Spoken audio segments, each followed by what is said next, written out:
Assalomualaikum dostlar, sizlerle ben Sait Kılıç. Bugün biz sizlerle puşka жасап үйрететін боламыз.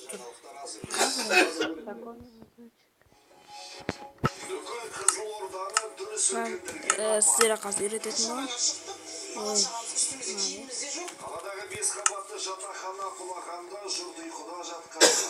Біз ұйықтаватқан күйде болады. Ал болып үйілген енді әлі ашып бітпей жатқан құтқару қызметі қанша адамды аман алып шықты. Оның бәрін қазір біз анықтап отырмыз. Мектепке көшірілген 46 жанұя. Ал апат кезінде жатақхананың ішінде қанша тұрғын болған?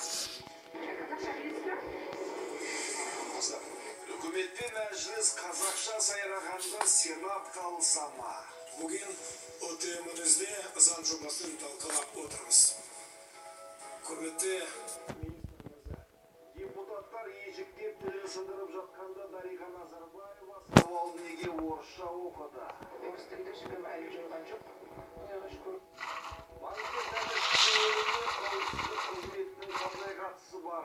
Университеттер и маған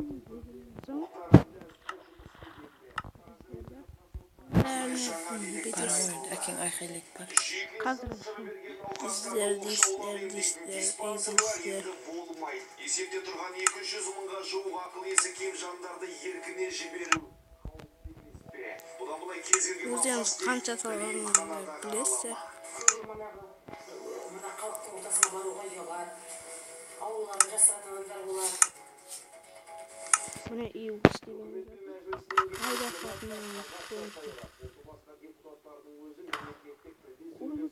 ана тұтқанымда жақсы. Сенаторлардың бірі балабақшадағы сәбилерді латын әліпбиіне Болмаса шына қайтты өшіп қойсы. Қайттан оқыңыз. Ұнаса лайк басыңыздар достар. Міндетті түрде лайк басуды ұмытпаңыздар.